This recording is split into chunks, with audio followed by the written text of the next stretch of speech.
Hi, this is Dark Journalist. Today we're excited to welcome Oxford scholar Dr. Joseph P. Farrell back to the show. Now, Dr. Farrell has been tracking geopolitics regularly at his website, GizaDeathStar.com. In this special episode, we're going to have him weigh in on the volatile 2016 U.S. presidential election. Now, Dr. Farrell has referred to this election as the most bizarre of his lifetime. And today I'm going to ask him how his book, The Third Way, with its examination of McCarthyism and the rise of the Kennedys, is related to the deep state forces operating behind the scenes in the 2016 U.S. presidential election. Is there a direct political link reaching back 50 years through the present? Here we go, Dr. Joseph Farrell, Deep State Election 2016.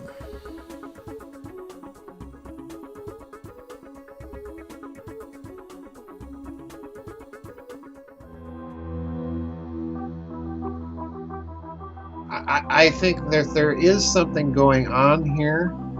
The trouble is, every time people try to connect all these dots with each other, they end up dead. It's like the body count around the Clintons, you know. If they're reading the same tea leaves, they're thinking, oh my word, we've exposed ourselves now so much in the way we're handling, Trump and all of this business. We've got to go for broke. And that's kind of scary. We can always observe the hidden hand of the deep state in American politics during the presidential elections. In 1960, John F. Kennedy shocked the ruling power elite by defeating their champion, Richard Nixon. Kennedy was then removed by the deep state in a high-stakes gambit of assassination. The deep state attempted again in 1981 to interfere with the presidency when covert forces tried to remove President Reagan in an assassination attempt to install George Bush. But when they failed, they realized they had to work through more subtle means. Now, the deep state has a long history of being at war with the public state, but this year, with Trump versus Clinton, it is apparently at war with itself. Now, it behooves us to ask what the ramifications of this will be. Let's go ask Dr. Joseph P. Farrell.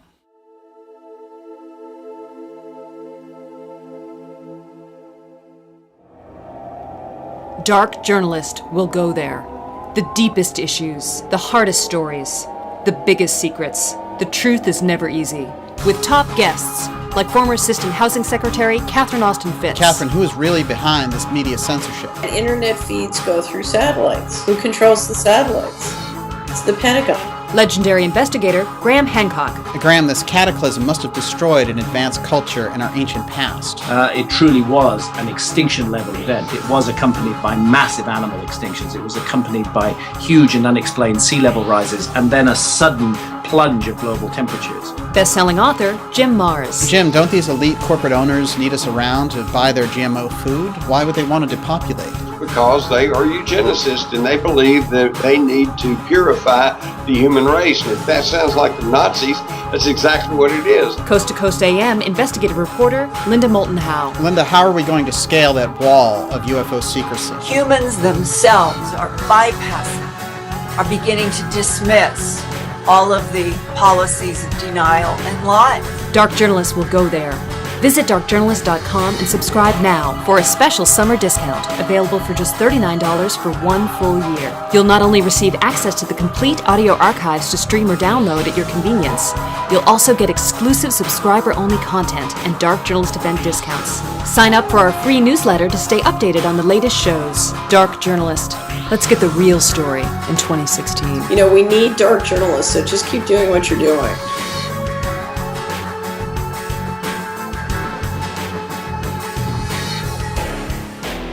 Well, hello everyone. I'm definitely excited to talk about this election today, which I think has so many interesting aspects. Of course, the media has really exposed themselves as being totally with Hillary, to the point where international observers can't believe their eyes. Now, regardless of where you stand or who your candidate is, the incredibly one-sided coverage in this election really is unmasking the agenda of the mainstream media, which is to keep that propaganda train moving and to keep these global trade deals intact. Now we're going to break it all down with Dr. Joseph Farrell, and a quick reminder here to sign up for our newsletter at darkjournalist.com so you don't miss any of the shows we have coming up for election season. Joseph, it's great to have you back on the show. Thanks for having me. Now, we have a lot to get to with this 2016 presidential election coverage. Yes. But I wanted to start off with this, which, although apparently unrelated, is really in sync with this bizarre picture that we see forming in 2016. And that is this bizarre video of what is apparently a human sacrifice, or a mock human sacrifice, taking place at CERN, of all places. Right. Now, have you had a chance to view the footage? I have seen it. If I remember correctly, that was part of the opening ceremonies. But this video, I think you're talking about, is something more recent. Yes, exactly. Well, there's two different ones. One of them was an opening ceremony for the world's largest tunnel in Sweden, Right. called the Goddard Base Tunnel, with a bizarre ceremony that looked like an occult ritual, basically. Really, it was like a Bergman movie. Yeah. Quite over the top. And then the one at CERN looked almost like security footage, and this was a mock human sacrifice video. Right. Now, strangely enough, CERN had to actually come out and make a statement about it and say, well, we don't know anything about a video like that or who would have made it, etc. Mm-hmm. So really an unusual situation there. So I guess my question is, what is behind this push to kind of have these black rituals out in the open where everyone can see it? You know, do they need to do a certain amount of this in public view, or is something else happening? My intuition all along, Daniel, has been that if you look at these ceremonies, another ceremony that I saw that I was appalled at was the ceremony that was held on the 100th anniversary of the Battle of Verdun in World War I. Chancellor Merkel and President Hollande went to Verdun to have, a memorial service because, that one battle alone killed approximately 400,000 Frenchmen, 400,000 Germans, in a matter of months. Weeks, actually. And the ceremony was this bizarre pagan Luciferian thing. And I use that word advisedly because I think that's these people telling us who their ultimate master is. And I was just dumbstruck by the fact that you would honor dead Frenchmen who are fighting for France and, Catholic, Christian, free France, and dead Germans, fighting for the Reich and their version of Christian civilization. Why would you honor those dead in that way with something so blatantly against what both sides were fighting for? Mm-hmm. I thought all along that the elites, the power elites, that there is a certain segment of them that have a deeply occult, black, satanic spirituality. Right. So what kind of public revelations can we link some of this activity to? What's a good focal point that we can correlate it with? I think this is why you see the pedophilia scandals that keep popping up over and over again in this country, in the United Kingdom, in the Catholic Church. There's something going on. Mm-hmm. And I think they're connected. The trouble is, I do know that there are certain people who've tried to connect these things and they end up dead. Right. There was back during in the aftermath of the Franklin scandal in this country, Daniel. I don't know if you remember that, but in the aftermath of that, there were certain researchers that, and I can't remember their names, that investigated a thing called the Founders Foundation or something like this. And it turns out that this so-called foundation was doing nothing but going out and abducting children to use as sex slaves in the elites' games, their sex games, their sacrifices, and so on and so forth. So what I think is going on, Daniel, is behind the mock sacrifices, there's a reality. And I think there's some sort of rule, to be quite honest with you, that they have to tell the world what they are about to do or going to do or are doing in some way or fashion in order for their agenda to go forward. I don't know how else to put it. Well, that's very interesting, actually. I can really follow that. Now, do we have a good example in ancient doctrines that would sort of demonstrate this rule? The book of Job, if you want to get right down to it, you've got the devil going to God and saying, okay, well, let me do this. And God says, well, all right, but you have to kind of prepare, let him know you're going to zap him with all sorts of junk. Right. That's the impression I'm getting from all of this. We've seen such nuttiness. They wanted to build a temple to Baal in New York City. And from my standpoint, yeah, that's kind of appropriate. But Right. Yeah. I'm a Midwesterner. These people on the coast, no offense, but anyway. But I think that there is something going on here.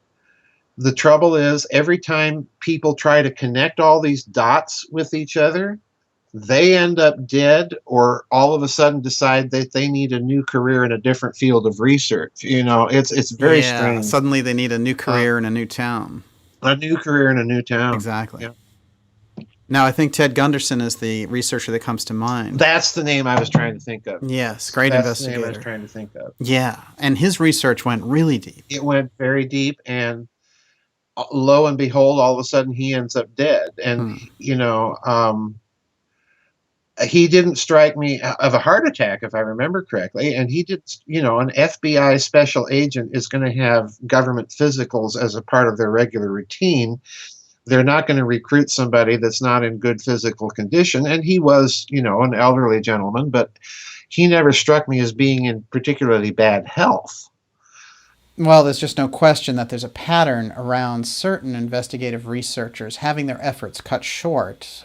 Jim Keith is the guy that comes to mind right now, but his research around the Men in Black was way deeper and certainly more bizarre than anything that's out there in the more naive literature on the subject. Yes. Now, he certainly was a threat to that kind of covert wing.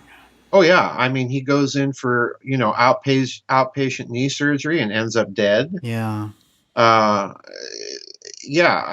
There's too many coincidental things like this that happen in this research community, particularly when you start investigating stuff like this. And, I've looked into some of this and done a little research over the years on these sacrifice sex ring stories.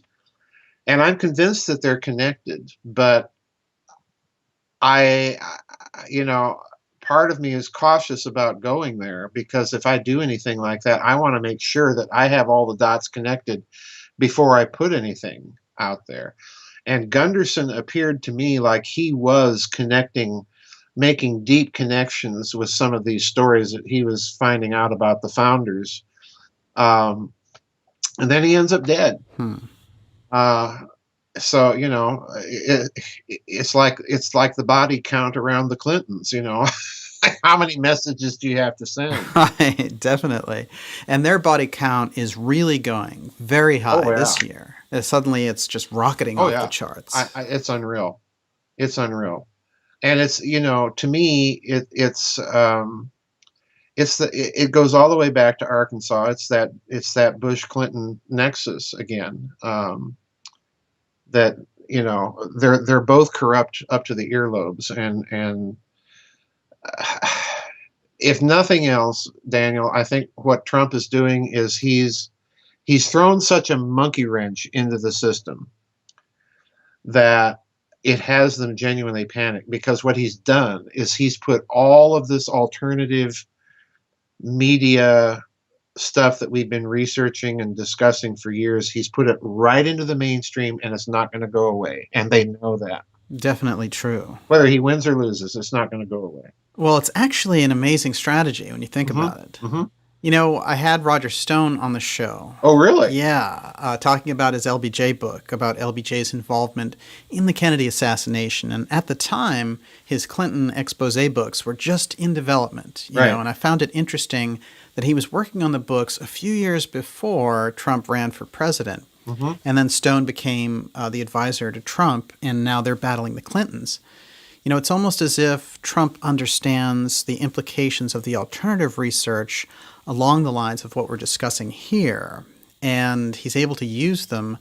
But when he uses them publicly, it mainlines this powerful information. Yes. And the establishment has to run for cover or just make him look like he's so out there for bringing these things up in the first place. Yeah. Well, the trouble with trying to make him look like he's out there is people aren't buying it. Right. This is what I think has stunned them. And, the way I'm looking at it, Daniel, even if he loses the race, and I have to be honest, I'm extremely skeptical of the polls that are showing Hillary ahead. Yeah. I don't know anybody that's for her. Right. Well, you see the events, and Yeah. when she shows up there's 20 people basically that show up to see her, and then when Trump does his rallies, you're pretty much filling Yankee Stadium. Yeah. Where are they getting these numbers? They've got monkeys in a room typing on typewriters coming up with, I don't know. But even if he loses, what I think he's going to do, looking at the way the media has responded to this, I fully expect him to launch his own media enterprise. I really think that, he'd pull something like that. You think I'm going to go away just because I lost? No, Right, exactly. So, either way, I think they're looking at a very different ball game than they bargained on at this stage. Oh, there's no question about it. And a lot of their facades have fallen away also. Yep. They've just been ruthless and completely non-objective in this election cycle. And, we're talking about the New York Times, the Washington Post, CNN. These are supposedly prestigious media organizations. And they just attack Trump and his followers like they did Bernie and his followers. And they just endlessly make apologies for Clinton. It's poor journalism. And it's more like state-controlled propaganda. I kind of find that fascinating, that it's just so bold-faced, this favoritism. And that represents a shift, in my opinion. And we haven't really seen the shift before on this level. I think it's a shift of fear. Yeah, it is fear. And as a result of their shifting like this, they're not only losing their objectivity, but as far as I can tell, they're losing their readership, they're losing their listenership and viewers. They're in a certain sense, they're falling on their sword for Hillary Clinton, and in the long term, this does not benefit them. They're falling again. They're falling into Trump's hands because, like I say, if he loses the election, he's got the money to launch a media network, which I fully expect he will do. Oh yeah. He's got the money. He's got the brain trust to do it. So they're cutting their own throats here. I don't understand it. Yeah. Right. I agree with you. There's no way to make sense of this. Well, it's as if they've taken the last vestiges of trust that people had in their reporting. Yep. Now, the election is a dead heat. They wanted a landslide for Hillary, and they've been protecting her in this race. Mm-hmm. But the mask is falling away, and with the scandals at the Clinton Foundation, some serious violations, I think. Mm-hmm. And the average person is looking at this and thinking, the media is just lying at this point. Now, the establishment is very worried, and in order to cling to power, it seems to me they are drumming up division, looking for Civil War style kind of atmosphere. And this is something that they throw out there as a trial balloon once in a while and then pull it back, test it out here and there, and I'm sure they're gathering data to see if they can pull that kind of thing off. So division and that kind of extreme division is a card I think they're considering at this point. Oh, yeah. They're floating lots of balloons right now vis-a-vis the Second Amendment. They're floating lots of balloons vis-a-vis, the alternative media and how to deal with it. And the feedback that they're getting is just try it. And the bad thing that they've got to take into account, again, is where are all these hacks coming from? They're trying to blame the Russians. This isn't floating. Uh-huh. I think it's got to give them pause that if there's a segment of the American deep state that is that pissed off at what they have done and what they're up to and who's behind them, they've got to be thinking, oh my word, were exposed, and now we're isolated. Mm-hmm. It's the George Soros Israeli thing. You've got the Jerusalem Post now saying all these things about Soros, and they're not complimentary. And it's a short telephone call from Jerusalem to Tel Aviv in the Mossad. So Right. it's Yeah. not long distance. So So Soros has good reason to look over his shoulder, right? Good reason to look over his shoulder. If you've got somebody in the NSA or whatever leaking all of his foundation emails, and they're writing about it in Israel, I'd be a little concerned. Yeah. And the Russians banning his organization in Russia, I'd be concerned. And and if you're Hillary Clinton and getting all the backing that she's getting from Soros and people like that, I'd be a little concerned if I were her too. Right. It's just I have, Daniel, in all of my years, I've never seen politics this nutty. Yeah. I mean, I thought it was nutty with Johnson and Goldwater. I know they seem tame by comparison. They seem tame by comparison. This is nuts.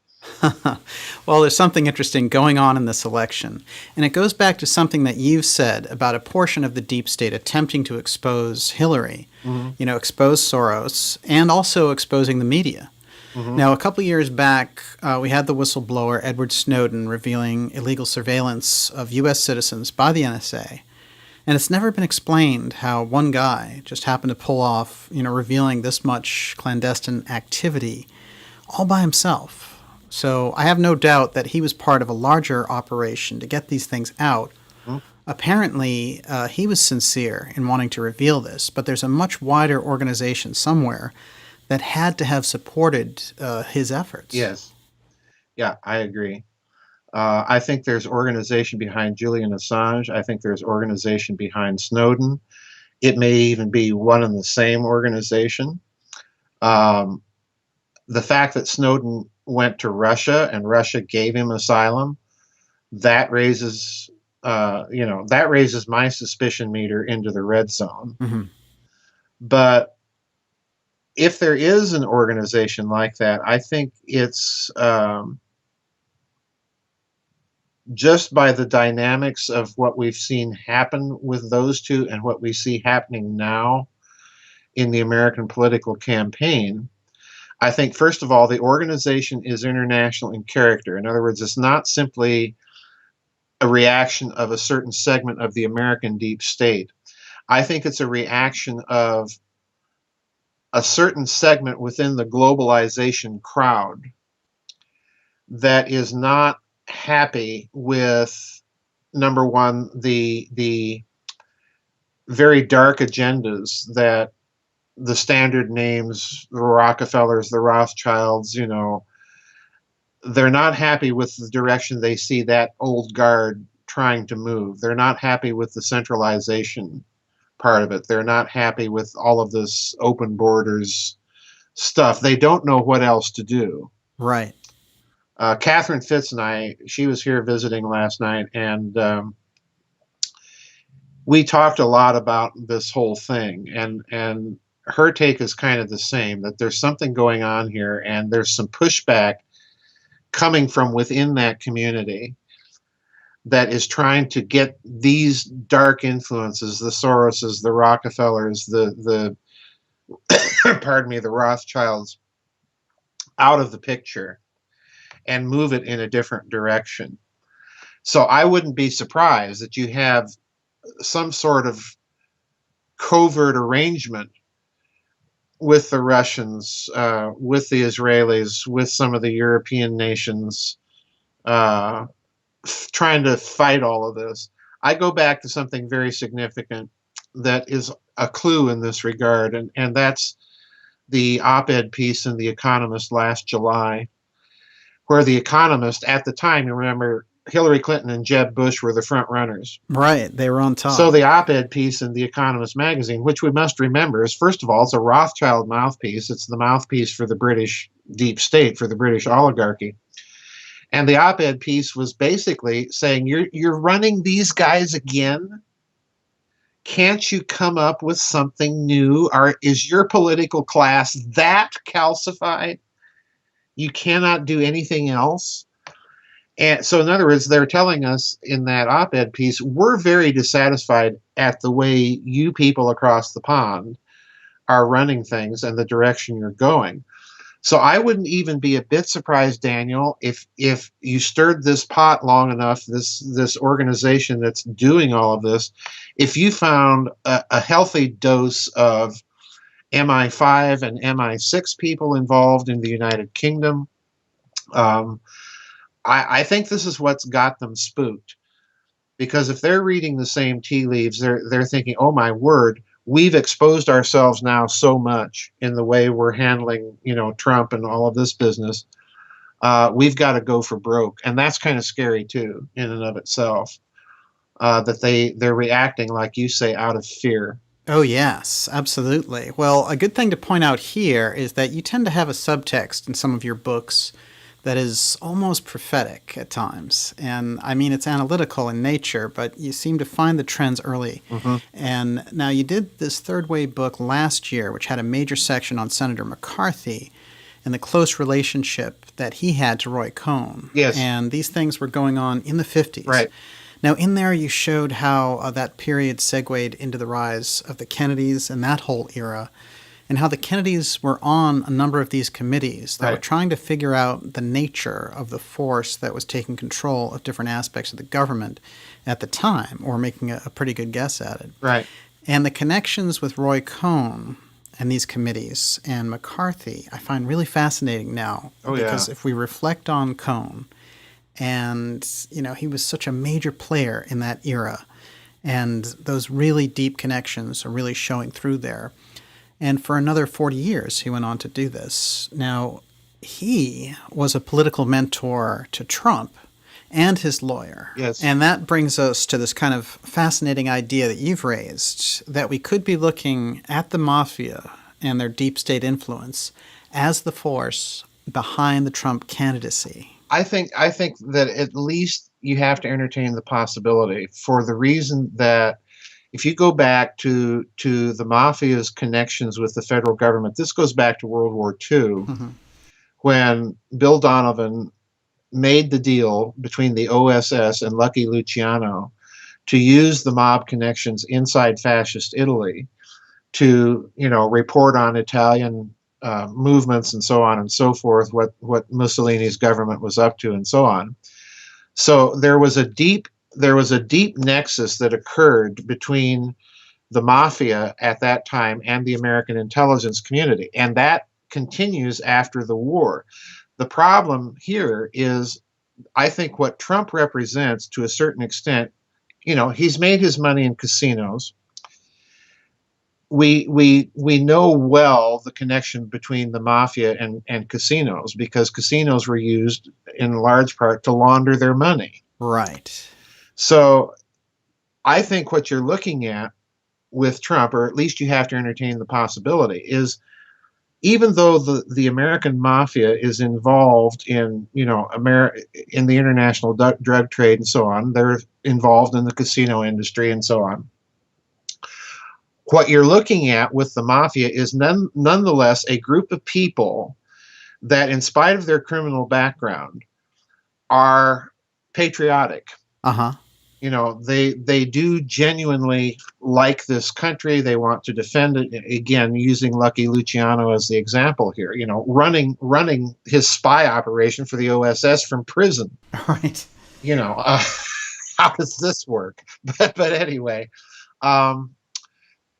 if you're the mafia then, and you have taken a hit in your casinos from Obamacare and all the other things that have eradicated the middle class's discretionary spending, if you're taking that kind of hit and you're seeing the people behind it are these international globalists, well, what do? You back a candidate that wants to put an end to that says no to all of this globalism, open borders, TTP, and all of this stuff. but they can't do it alone. This is why I think is very interesting about this scenario with all these leaks. Yes. Because by the same token, that the leaks themselves indicate that somebody has an intelligence background that knows how to go into these places, get their emails, and put them out so that everybody can ignore them in the mainstream media, Yeah. as they've been doing or trying to do. So yeah, I think Trump is perhaps, if you look at him and the way he has handled his campaign and the way he has handled his opponents, dropping the little zingers in that he has dropped in during the Republican primary, the business about 9/11, just zinging Jeb Bush. Yeah. With statements that literally came right out of the 9/11 truth movement. And that they tried to tar him with that brush in response to this, and it didn't get anywhere. Yeah. Jeb Bush dropped like a rock after that comment. And then zinging Ted Cruz with the business about his father and JFK. And again, days after this happens, Cruz drops out, his financial support withered, and he was out. Absolutely. So what that tells me is that there's somebody in the Trump campaign that is a liaison for all of this intelligence that he plops into at certain key timed moments, that he plops into his statements and speeches. And my only guess is it has to be coming either from the mafia or from the American intelligence community, and probably both.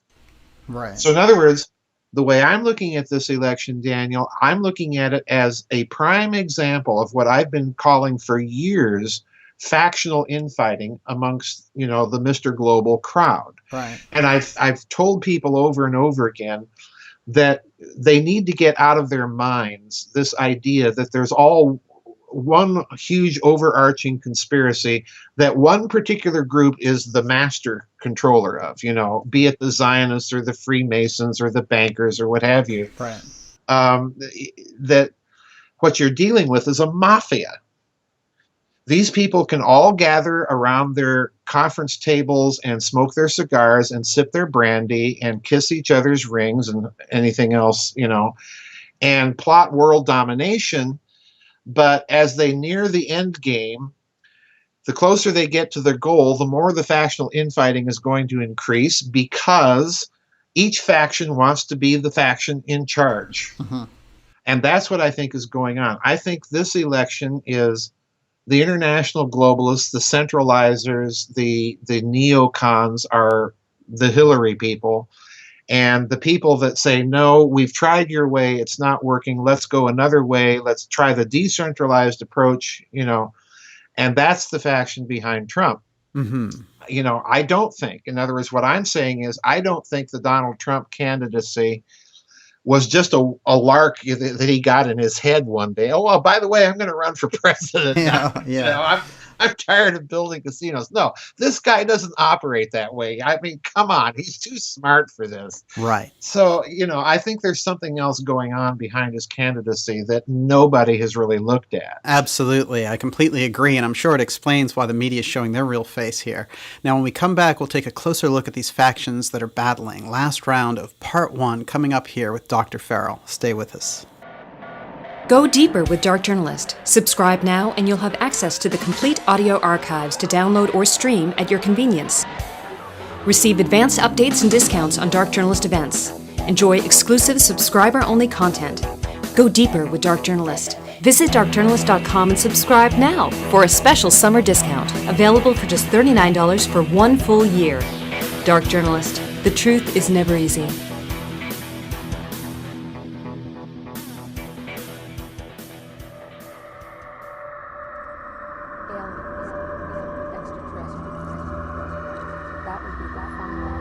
As they were sitting there filming, a little saucer came from, I say little saucer, it was a saucer, came flying over their heads, put down 3 little landing gear and landed right out on the dry lake bed.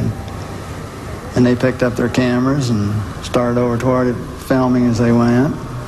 And when they got in fairly close to it, it lifted up, put the gear back in the wheel wells, tipped up and took off at a great rate of speed.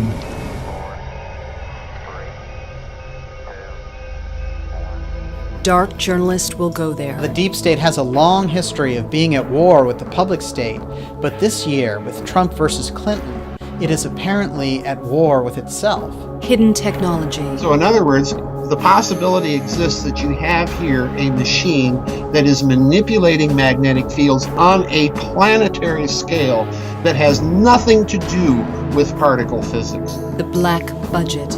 But there's no such thing as getting away from the corruption, because it is literally, it is now integrated into every economy in the globe. Geoengineering. I'm talking about right down to the DNA level.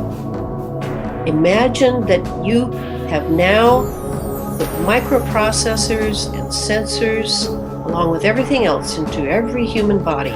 For more deep interviews, special reports, and documentaries, visit darkjournalist.com today. Dark Journalist, the truth is never easy. And we are back. This is Dark Journalist, and I'm speaking with Oxford scholar Dr. Joseph Farrell. Now, Dr. Farrell is the author of the popular Giza Death Star book series. His two new books this year are Hidden Finance Rogue Networks and Secret Sorcery, which is mostly about his investigation of the deeper context of 9/11, which we did a 3-part series on at darkjournalist.com. And his latest one is Rotten to the Common Core, about the surveillance state getting into education, which is our next episode with him. Now, today we've been taking a more penetrating look at this unusual presidential election of 2016 and what's happening behind the scenes. Now, Joseph, we were getting sort of a good look at these different factions battling in this election. And the question is, are we seeing a split in the deep state? I think, it's factional infighting. What we're seeing with these two is factional infighting, just like what we saw with the Brexit vote. We're seeing it now in, spreading in Europe. It's going to be very interesting regardless of who wins. Personally, I think if Hillary wins, she's going to be one of the weakest presidents in American history. I mean, think John Tyler or Millard Fillmore here. Definitely. I think she's going to be one of the weakest presidents simply because she's so corrupt, so blackmailable. I predict within 2 weeks of her taking office, her administration is going to be so rejected because because of this fact. Mm-hmm. She's too blackmailable by foreign powers, and you think corruption has been bad under Bush 2 and Obama. Just wait, folks. I really do, and because of that weak presidency, I think you're going to see the polarization in this country reach. It's going to reach pre-revolutionary levels, quite frankly. Wow. I really do. The Princeton study last year said that, America's in a pre-revolutionary state. It's so badly polarized. I listened to Vice President Biden, and I'll give you an example of what I mean by polarization here. I listened to a short speech by Vice President Biden. I forget where he was doing this. Just a couple of days ago, I think, and it was about a 2.5 minute clip. And he was talking about communities. Well, the white community, is going to be the minority, and that's not a bad thing. And there's the women's community and the black community and the Muslim community and the LGTB community and community. Okay. Everybody's in community. Yeah. But what I never heard him mention, when I think of community, I think of my neighborhood. I think of a place. What these people are talking about is a collective. Right. And when you make it all abstract, that is the old divide et impera, divide and conquer method. And that's what he was doing. He was talking the language of divide and conquer. He wasn't talking about genuine communities here in this locale. And you listen to Trump in some of his speeches, and this is what he's doing. He's trying to locate a community sense with people. He's not talking in the glittering abstractions. I see. So that tells me, okay, he's he's been listening to a bunch of people or advisors that are telling him this globalist centralization, multinational corporations are going to run it all thing is not the way to go. Mm-hmm. And now that he's put that meme out there, it's not going to disappear if he loses. It's only going to grow. Right. He's talking Vladimir Putin and Viktor Orban's language over in Europe. He's saying the same thing. And the way I view that, Daniel, that's not so much nationalism or populism as it is national sovereignty talk. Right. And that's what the globalists hate. They don't want that. They don't want national sovereignties. They don't want you and me to be free individuals and sovereign. And that's what he's tapping into. I think Hillary, on the other hand, represents that crowd. She certainly caters to it. And if what's coming out about the Clinton Foundation right. now is any indicator, she's not only catering to it, but in a certain sense, exposing that whole idea as nothing but a great big, huge global cabal of racketeering, influence peddling. It's a gang. Definitely. It's like her first day in office would be like Nixon's last day in office, I know. It's just, aptly said. I'm not a crook, Well, in Hillary's case, I am a crook, and there's nothing you can do about it. Right, exactly. It's just incredible.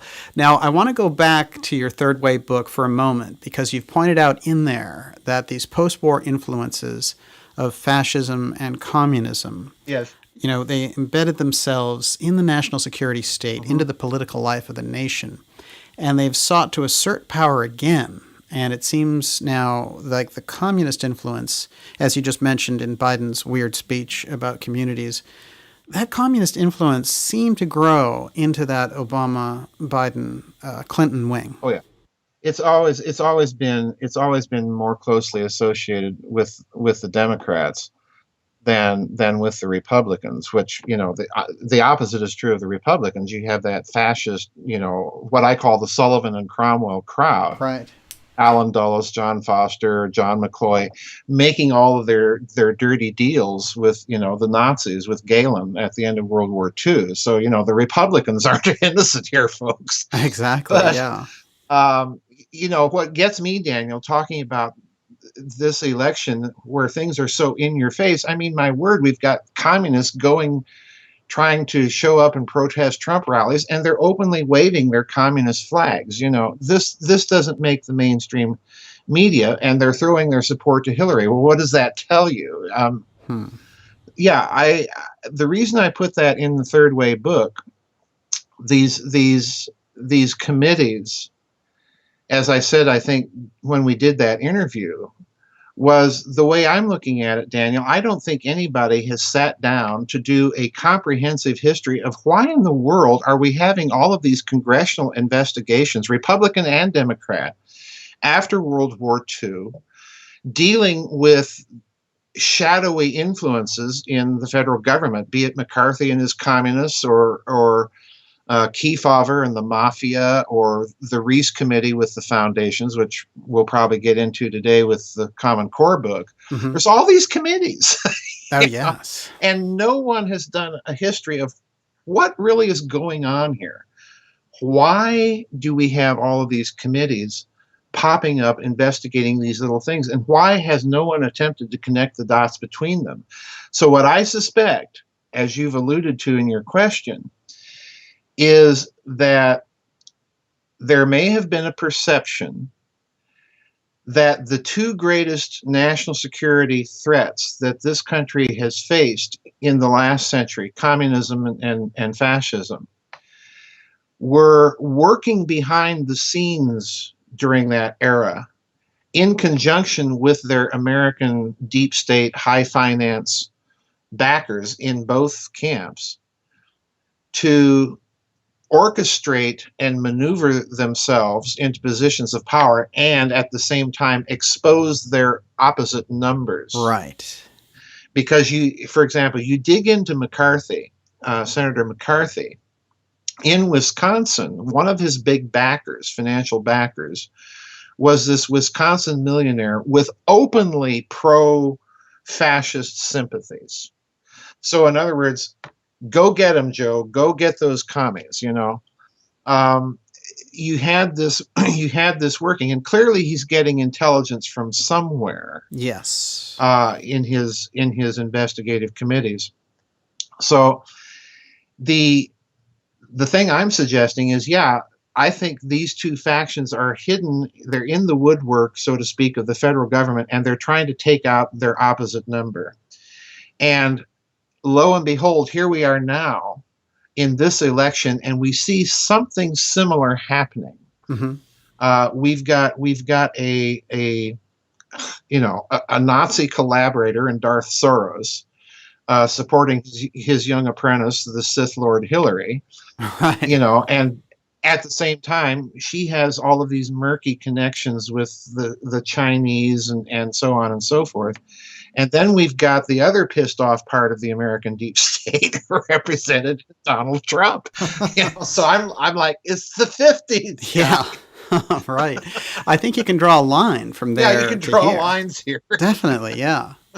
Now, one thing you've identified that's interesting is if that American deep state intelligence network that was tied in with the mafia and the mafia itself is behind Trump's rise, then one of the key things could be this serious loss of revenue, you know, at casinos, for other activities. Obamacare and its premiums have eaten away at the disposable income of ordinary Americans. That's a fact. Yes.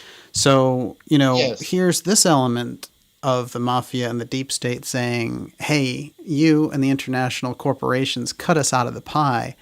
Now you're going to have to pay for that. Right. It's omerta. Yeah. You know, and I mean, come on, Roy Cohn. Right. This guy, I mean, you know, let's be honest here. This guy was a piece of work. Yeah. You know, he had his fingers into just about every pie, mafia related, that you can think of. And let's be honest here. Yeah, Donald Trump's a businessman. He's a shrewd businessman. He's made billions of dollars. He's built his buildings and so on. Well, come on. You can't build a building in New York City without greasing a few palms in the unions, with the mob, you know, making the right donations to the right city council members and so on. You know, it just can't be done. Right.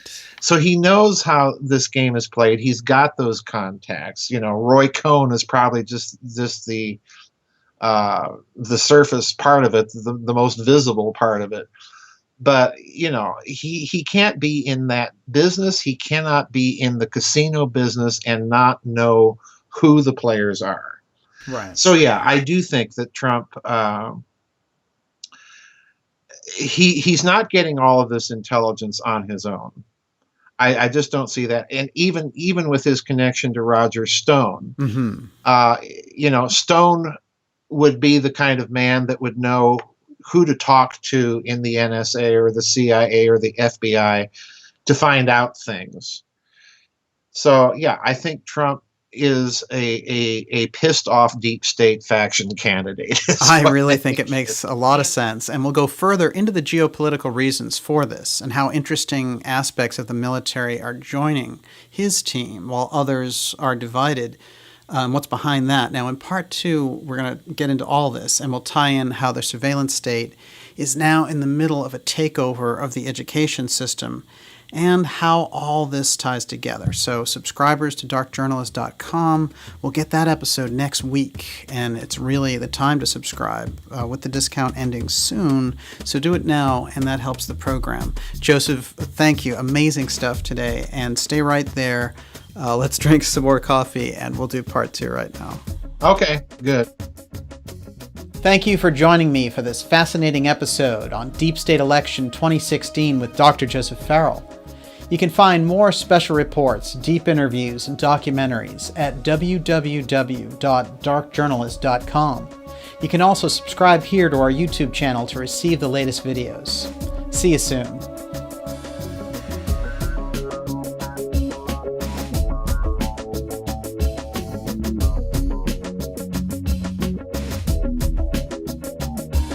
Subscribe to our newsletter at darkjournalist.com to stay updated on the latest shows.